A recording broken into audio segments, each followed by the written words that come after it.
Ito, Mayor Jose Hidalgo ng Quiapo, Nueva Ecija. Hindi kinukuha ang kanyang buwan ng sahod. Abi, bakit? Narito ang balita ni Jude Briones.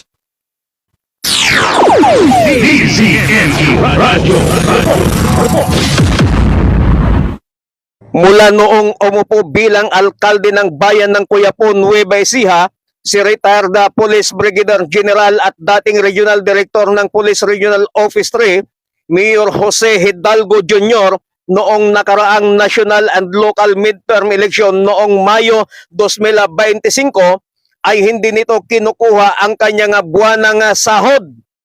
Ang buwanang sahod nito bilang alkalde ng bayan ng Quiapo sa lalawigan ng Nueva Ecija ay pinambibili nito ng gamot at bitamina na pinamimigay sa infirmary ng naturang bayan. Nito lamang nakaraang araw, sa pagsisimula ng taong 2026, ay inialay na naman ni Mayor Jose Hidalgo Jr.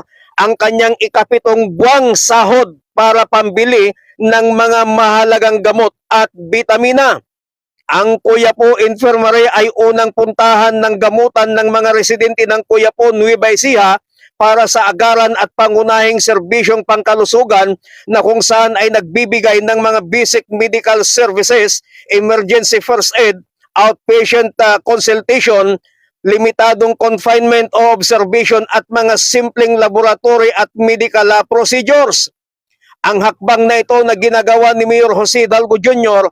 ay nagpapakita ng isang konkretong pagmamalasakit sa kalusugan ng kanyang mga kababayan. Ayon kay Mayor Jose Hidalgo Jr., ang tunay na serbisyo publiko ay nagsisimula sa malasakit at nagbubunga ng pag-asa. Sa bawat buwan, ang pagtulong ay hindi natatapos bagkus ay patuloy na isinasabuhay para sa mas ligtas, mas malusog at mas maayos na Quiapo.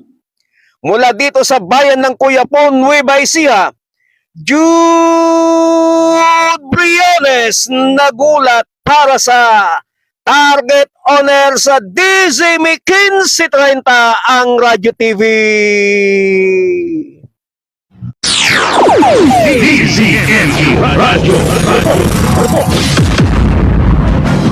Maraming salamat kay Jude Briones. Kaya pala hindi kinukuha yung sweldo. Nagulat ako, nakita ko may mga gamot ako nakita. Talaga naman, oh. Ilang kayo mga mayor ang gagawa nung, ha? Kaya ba lahat yun? Sa buong Pilipinas, kahit yung sweldo niya, hindi niya kinukuha. Pinamimigay sa kanyang nasasakupan.